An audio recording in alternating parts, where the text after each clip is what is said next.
Nakapatay. May pag-asa pa bang magbagong buhay? Kamag-anak ng napatay ni Jason, magkikita. Ano kaya ang mangyayari? Lahat ng yan sa pagtatapos ng kwento ni Jason Laredo. Susunod na.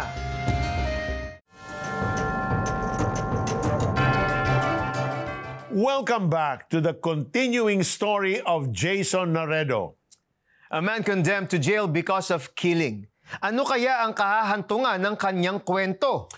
Will he be able to forgive his father, the source of his anger and resentment? Let's watch this. Nung palayain ako, tawagan ako, bigyan ako ng ticket. Ang naisip ko, umuwi ka agad sa San Pablo para ipatotoo talaga si Jesus sa pamilya ko. Naging bilangguman si Jason sa loob ng 16 na taon. Hindi nagbago ang pag-ibig ng Panginoon. Sa kanyang paglaya, agad niyang pinuntahan ang kanyang ama na nag-abandona sa kanila noon. Pinuntahan ko siya, kinausap ko siya. Jason, anak. David, diyan mo kami iniwan. Ang nasabi lang sa akin, anak ay talagang nahingi ng pagkakataon yung panahon yun. Tawarin mo ako na. Nangibabaw kay Jason ang pagmamahal at pagpapatawad sa ama, bagay na kanyang natutunan nang makilala ang Panginoon. Hindi ko na siya tinanong pa. Sabi ko nga hindi lang siya ang nagkasala, pati ako nagkasala rin. Kaya kailangan magpatawaran talaga. Nagpapasalamat ako sa Panginoon kasi sabi ko nga yung mga sitwasyong mga nangyaring ginamit din ng Diyos para makilala ko siya. Subalit hindi naging madali ang mga sumunod na taon kay Jason. Dahil isang ex-convict, naging mailap sa kanya ang mga oportunidad. Pero sa tulong ng parehong pastor na nagpatanggap sa kanya sa loob ng bilibid, nabigyan ng pagkakataon si Jason na makapagtrabaho bilang driver. Alam mo, hindi biro yung... when you've been away so long in prison, 16 years, even for anyone who is just released out of prison, to reintegrate back to the society, lalo na back to your hometown na kilalang-kilala ka, alam nila yung past mo. So many things are going on in your mind. Will the people there judge me? Will they receive me? Will they accept me? How do I go back to the normal life? Ang daming challenges yun. I mean, that can easily scare Jason away. Hindi siya ganun kadali, kumbaga. Diba? Maraming adjustments na dapat mangyari internally, environmentally, relationally. Sobrang dami. And you need the grace of God to be able to overcome those changes. Amen. Alam mo, Eric, we have a lot of questions on how Jason was able to forgive his father. It was many years of pain. How was he able to reach that point of learning to let go of the anger and resentment? Maganda siguro, Peter. Siya na mismo ang tanungin natin. Let's all welcome back to the show, Jason Laredo. Thank you, Jason. Hello po, Jason. Again. Yes. Again. So, tinatanong ko kanina si Eric, no, we're talking, Jason, paano mo narating yung point of forgiveness? Paano mo nakuha yung tapang na puntahan ng tatay mo after such a long time na of not seeing him, no? Nung ako po ay pinalaya na ng Panginoon kasi inirelease ko na yung kapatawaran sa aking tatay na ako'y nasa loob pa. Nung malaman kong buhay yung aking tatay, pinuntahan ko siya. May dala ako ng kape tinapay para ibigay sa kanya. Nung time na yun siya ay nagdadamo dahil may tanim po siya. At hindi pa nga po niya ako kilala noon nung time na yon kasi napakahabang panahon. Pero 5 taon, umuwi ako. Ang edad ko ay 35. Wow. 35, 30 years. Kaya sabi sa akin, sino ka? Sabi ko, ako si Jerry. Yung palayo ko kasi Jerry. Oh, okay. Sabi ko, ako si Jerry. Sabi niya, sabi niya, nakalaya ka na pala. Yun, nagkwentuhan kami ng kaunti. Hindi ko na siya sinumbatan, basta kami ay nagpatawaran, nagkwentuhan habang nagtatanim yung tatay ko. Talagang ang sarap na ikaw talaga ay nagpatawad sa taong number 1 kinagagalitan mo. Napakasarap. At lalo na nung makita ko, salamat sa Panginoon kasi talagang wala na akong galit sa aking ama. Oo. At nung siya'y mamatay, ako pa yung nagsalita bago siya inilibing. Oh, praise God. Kasi alam mo, sa kabaitan ng Panginoon, binigyan kanya ng pagkakataon na sabihin yun sa papa mo, face to face. At talagang nakita mo siya, nakita ka niya. And iba yung, alam ko ginawa mo na yun sa heart mo, doon pa sa kulungan. Pero iba yung binigyan ka ni Lord ng opportunity, no? Gawin yun. Wow.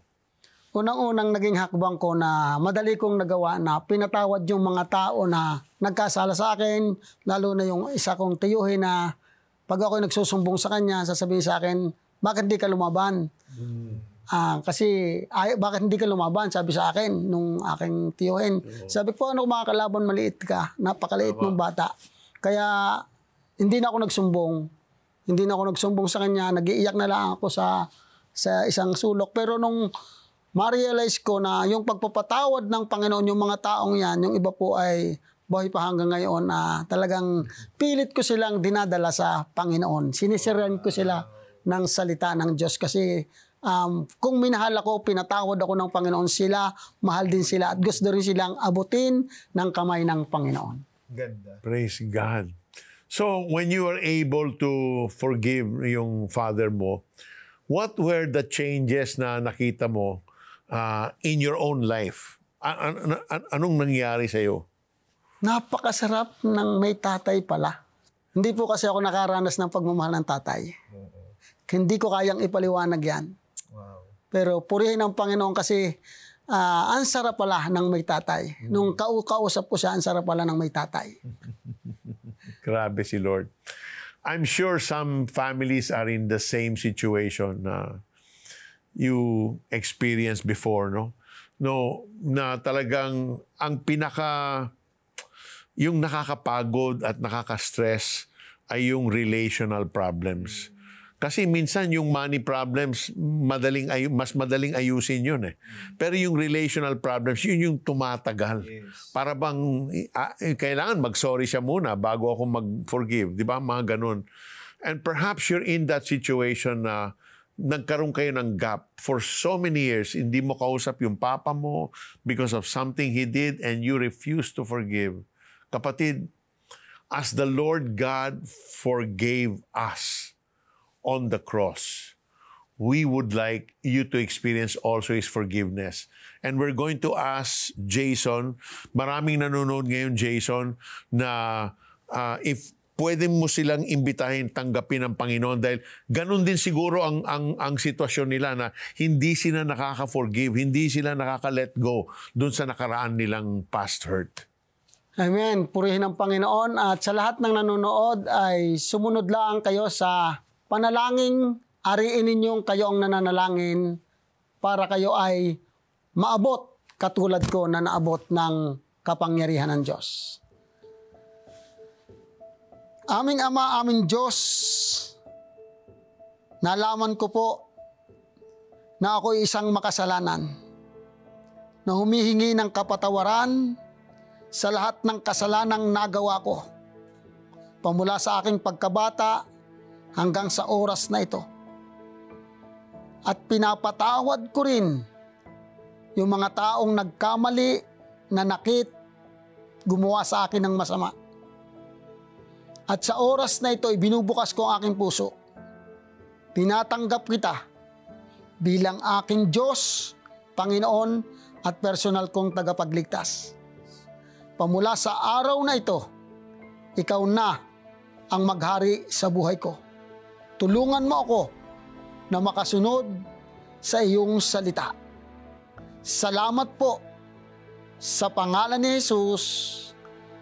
Amen. Amen. Amen and Thank you, amen. Lord. If you prayed that prayer and would want a closer relationship with Jesus, call the numbers on the screen or message us on our social media platforms. We want to able to guide you on your new journey with God. Sa ating pagbabalik, makakasama natin ang isa sa mga kamag-anak ng napatay ni Jason. But before that, let's watch this. Magdodonate ako sa CBN Asia. Oo, bait naman. Sige. Type mo cbnasia.com/give. CBN Asia.com/give. Yan. Okay pa. Kaya mo na yan. Madali na yan. Ikaw na. Tulungan niyo po. Ang dami pong itatype eh. Tapos 4 lang yung daliri ko. Tapos ang dami pang hihinging details. Iba na eh. Ay, iba na. Iba na po. Icons na oh. Opo. Nagbago na yan lang dito. Kaya ko na po to. Sige. Excuse pero to. Ako na po dito. Relax na lang po yan. Yan. Pagkatapos ko, Kuya Rodel, ikaw naman po mag-donate, ha? Ikaw nga po, 5 daliri mo, di ka nag-donate, eh. Anong hindi? Kaka-donate ko lang sa cellphone. Sobrang dali na pala. Ano pa hinihintay natin? Donate na!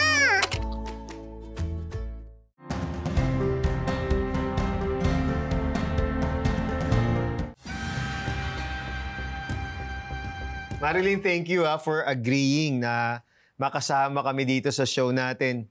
Marilyn, buti pumayag ka. Ay, okay lang naman po. So, paano mo nakakayanan, Marilyn, na ngayon, no, sa oras na to, kasama natin si Jason ng harap-harapan, no, ang taong nakapatay ng iyong kaanak? Ay, noong pong dati, mahirap po para sa akin, sa amin ng aming kamag-anak. Lalong-lalo na po doon sa tatay ko. Kasi bali yung tatay ko po yung tumayong magulang nung napatay niya. So talagang kami po affected din po. Kaya nung pong nabalitaan naman po namin siya lumaya. Mahirap po talaga, sabi namin. Nag-iingat din po kami, gaya po ng ako po araw-araw nagpupunta ng bayan namin kasi may trabaho ako. Pag po siya ay tricycle driver po siya nung pagkalaya niya. Kapag po time na niya na siya na yung bibiyahe, pag nakita ko po siya yung nakasalang na, umalis po muna ako. Sabi ko, ay doon na lang ako sa susunod. Kasi takot pa po ako sa kanya. Or siguro po yung galit pa. Kasi nga po yung So halo-halong emosyon. No? So naiisip mo parang may takot na baka anong mangyari o naisip nyo rin bang gumanti? Ay, never naman po. Hindi ko naman po inisip na kami gagante kahit po yung mga tatay ko or Wala naman pong nakaisip noon. Kasi nga po, alam naman natin na may Diyos na siya yung mag-aayos ng lahat. Kaya hindi nyo lang maintindihan yung nararamdaman. Opo, basta po, pag nakikita ko po talaga si Pastor noon, ay talaga pong ako ay tatakbo or iiwas po talaga sa kanya. Yeah, understandable naman yun eh. Natural. So, Jason, how hard was it to be able to face yung family of those na you hurt in the past? Gaano kahirap ba? Medyo mahirap din po. Dahil unang-una nahihiya ako eh. Kasi kapitbahay din namin sila eh.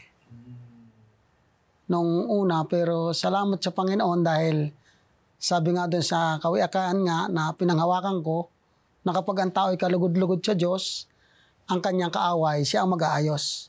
Kaya ang aking sarili, lalo kong inilapit sa Panginoon para siya yung umayos ng mga dapat ayusin na gumugulo sa aking kaisipan. So Jason, ano yung unang sinabi mo nung the moment nagkaharap-harapan kayo? Natatandaan mo ba? Ano yung unang words na lumabas sa bibig mo that moment na first time nyo sila nakita ulit? Nung nakita ko po, unang-una ko pong nakita kasi yung nakasakay ko yung kapatid eh. Okay. Siya pa yung unang bumati sa akin. Sabi niya, siya pa yung unang bumati? Hindi ko kasi kilala yun eh. Okay. Sabi ko, sabi niya, nakalaya ka na pala. Sabi ko, sa biyaya ni Lord. Sabi niya, sino ka? Sabi ko sa kanya. Sabi niya, ako si Edwin. Namula na yung aking mata. Ay, mukha. Wow. Kasi sabi ko, kung ako'y ginantihan, sobra-sobra pang patay ako. Kasi hindi ko siya kilala eh. Yeah. Pagkatapos, yun, sabi ko talagang kumikilos ang Panginoon. Nung makita ko naman yung ama na rin, talagang yun ang tiyuhin. Tsaka yung yung hiya po yung nararamdaman ko kasi naging mabait din naman sila sa akin. Oo. Yung hiya. Pero patuloy po ako nagpipray na sabi ko, Lord, nasa loob pa ako ng kulungan, pinagpray ko na sila. Ikaw ang kumilos sa kanila. Oo. Sabi ko, makakailangan po ako ng kahit isa sa kanila. Oo. Nakaganti na ako. Kasi pupunta siya sa kaharian ng langit. Yeah. Parang ano yun, no, Eric, yung heaping burning coals. Yes. Di ba? Yes, Na yes. hindi mo na alam, biro mo siya pang unang bumati. Grabe yun, no? Parang in a way, nakaka-shock din yun. Yeah. No? Because he's the one reaching out to Pastor Jason. Unang-una po, ang ginawa ko ay prayer. Yun po yung the best way para maabot ko sila kasi talagang ko'y lalapit sa kanila nang hindi ako nananalangin. Baka wala akong lakas ng loob. Pero dahil sa panalangin, ng panalangin, kumilos ang Panginoon sa buhay ni Sister Marilyn. At nung siya nga ay nag-testimony na talagang tulong-tuloy ako. Talagang umiiyak ako sa tinestimony niya nung time na yon na nag-church dad siya dun sa church na sinasabi niya na ayaw niya. Pero doon siya dinala ng Panginoon. Wow. Ganda. Marlene, ikaw yung humingi ng tawad in behalf of pastor sa iyong mga kamag-anak. Ikwento mo sa amin kung paano ito nangyari. Yun pong, kasi nung nagcha-church na nga po ako sa kanila. Kasi sabi ko nga po, nung ako yung nag-testimony sa church, madami na pong mga church na akong napupuntahan. Pero bakit hindi po ako natutuloy? Start po dun sa abroad, tapos dun sa mga pinagtatrabahuhan ko po before. Ay hindi po ako napuputol po yung pagcha-church ko. Pero nung po ako yung nag-church kina pastor, sabi ko, bakit dito ako dinala? Tapos in front nga po doon sa mga ka-church namin, nakapagsalita po ako sa unahan regarding nga doon po sa forgiveness ko kay pastor. Kasi nga po ay nagpaalam naman po ako doon sa tatay ko.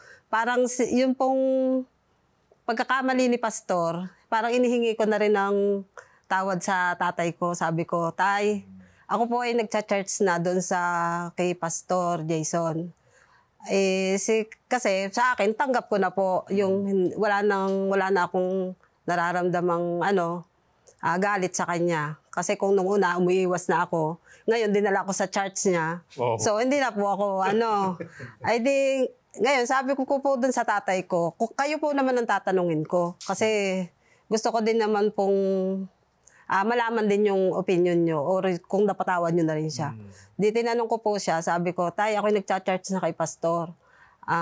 Kayo po, napatawad nyo na po ba siya? Maganda po kasi yung answer nung tatay ko. Kasi sabi niya, sige, pagpatuloy nyo yung pagcha-church. Kung sa pagpapatawad, wala na sa akin yun. Kasi parang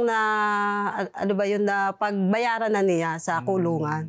So, ang Panginoon na ang mag-aayos ng lahat sa atin. Kaya, para din naman po ako nabunutan ng tinik kasi yung tatay ko po, pag nakakasalubong si pastor, hindi po natin alam kung ano po yung iisipin nila or mararamdaman. Di kaya po, tinanong ko na din po siya. Tapos yung ilan din po sa mga kapatid niya, sa family po namin, ako lang po talaga yung nagtanong ng ganon. Parang, siguro pakilamera ako or ano. Sabi ko lang po talaga, ayoko po nung pag ako'y nagcha-church sa kanila, sasabihin ng iba or ng mga relatives ko na, bakit mo nagagawang mag-church doon sa taong pumatay sa kamag-anak natin? Ganda nung testimony. So, yun naman pong akin, ay hindi naman po si pastor or si God talaga yun po sa amin, nagtagpo. Amen. Tama. And I love na Marlene talk to the father kasi respeto din yun Respeto, tama. Na pinaalam niya na nagche-church siya doon kay pastor. Yes. So para bang feel din niya ano yung pakiramdam ng papa niya na siya nagche-church doon. Yeah. Diba? Kasi he can say, oh wag doon. Sa iba ka na lang pumunta. Pero he didn't say that. Yes. Ibig sabihin talagang in his mind, forgiveness is already in his heart. If not, he would have made bawal, huwag ka pumunta doon, di ba? Pero hindi eh. Yan ang grasya ng Panginoon talaga. And it's good. He did not keep it secret. Sinabi niya sa lahat ng mga kamag-anak niya. Yes. Tama yun. That's respect. I think yung pinakita ni Marilyn, sabi niya yung pakikialam niya. Yeah. I think yan naman talaga ang dapat na attitude ng isang Kristiyano. Tama. Kasi ang Diyos talagang intentional siya sa ating buhay. At ang ganda lang na makita ng hindi mananampalataya na totoo, makapangyarihan ng pag-ibig ng Diyos. Kasi nag-uumapaw yung pag-ibig ng Diyos sa kwento ni Marilyn. Sa pakikipag-interact niya kay Pastor Jason at sa kanyang ama. Ngayon, Marilyn, ano pa kaya yung mga nakita mong pagbabago sa buhay ni ngayon, Pastor Jason? Madami po kasi childhood enemy ko po si Pastor. May history pala kayo, Pastor, ha? Opo, kasi po yung kapatid niya po, childhood friend ko. Oh. Ngayon sabi ko po, yung kapatid mo naman, childhood enemy ko po. Nang simula po bata talagang magkaaway na kami po ni Pastor. Kaya sabi ko po, may panahon pa ba tayo para magkasundo, no? Tapos nangyari nga po yung ganon. Wow. So, ngayon po, parang nakikita ko naman po yung pagbabago sa kanya. Simula pa po nung nabalitaan namin na lumaya siya. Tapos, nung nasa Bilaguan po daw siya, nababalitaan na rin po namin through my friend nga po, na nagpapastor-pastor na daw po siya doon. Sabi ko, thank you Lord, kasi para mapagsisihan niya yung kanyang mga ginawa. So, madali na naming matatanggap. Kaysa yung lalabas po siya, tapos sisiga-siga din doon paglabas. So, parang masakit po sa amin yun, sa part namin. Kaya nung nabalitaan po namin na gayon, sabi ko, malaki ng pagbabago ni Pastor. Tapos nagtayo pa po siya ng church sa tabi pa po namin. So parang, ito na yun Lord. Sabi ko na pwede naming, sa dami nga po ng church na dinadaluhan ko, wala po akong stay. Ay nung nakatabi ko po, sabi ko siguro po, ito na yung time para patuloy na maibigay mo talaga sa tao yung forgiveness na. Amen. Wow, thank you Marlene for that powerful testimony.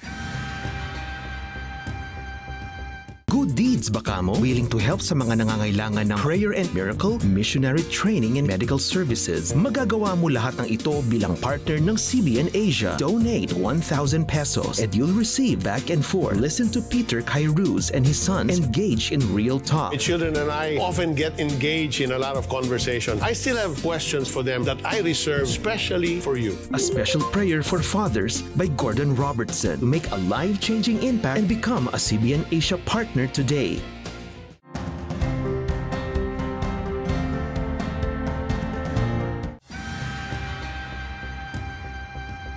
Joining us is your wife, Mary Rose, and your daughter, Micah.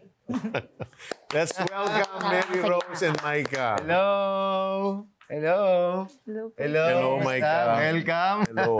Hello, Mary Rose. Welcome po. Welcome po sa 700 Club. Ayan. Surprise ito kay Pastor. Surprise! Pastor. Ayan. Pastor, pwede mo na sagutin yun. Ngayon, sagutin mo na. Pastor, paano mo na balanse ang oras niyo po sa iyong asawa at iyong anak? Sa buong araw po, magkakasama naman po kami.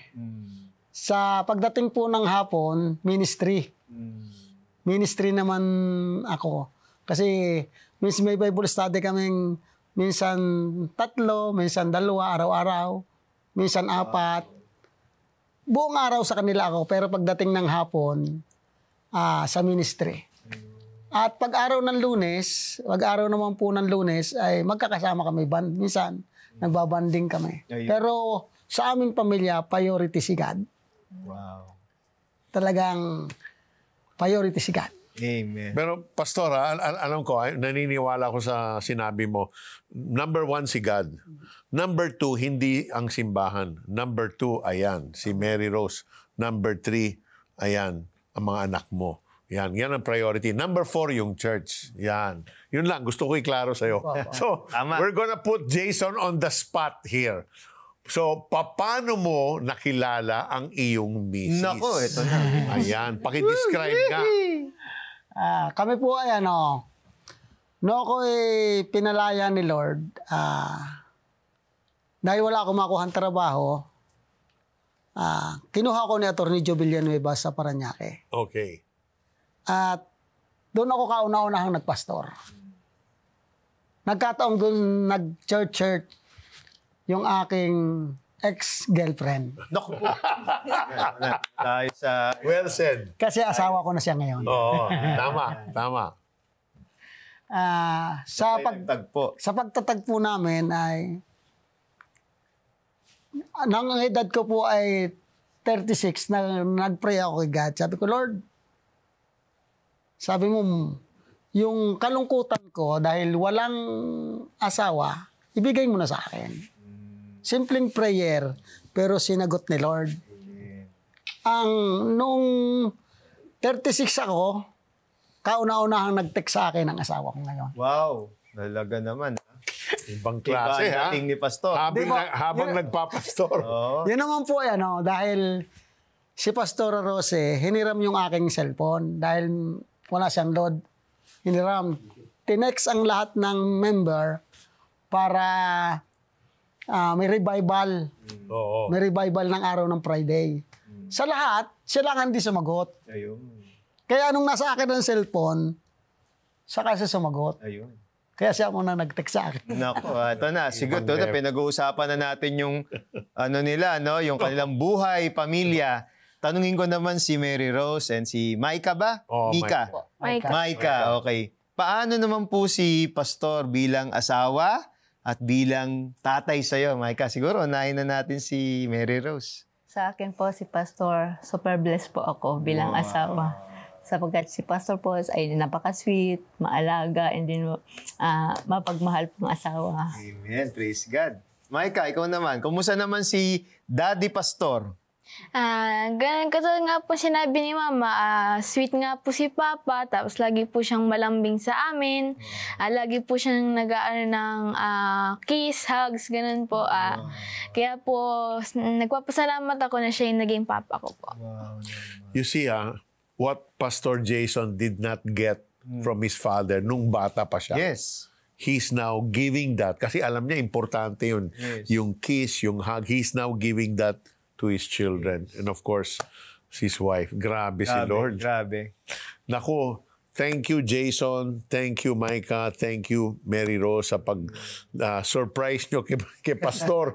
Pero thank you talaga, Pastor, sa testimony nyo na I'm sure hindi lang nakaka-bless sa mga nanonood, pero magkakaroon sila ng hope. Yes. Kasi sa bawat kwento ni Pastor, sa bawat episode, punong-puno ng pag-asa. Yes. No, salamat po sa inyo, Pastor, Mary Rose and Micah, for allowing us to hear your beautiful story of redemption, restoration, and hope that comes from God.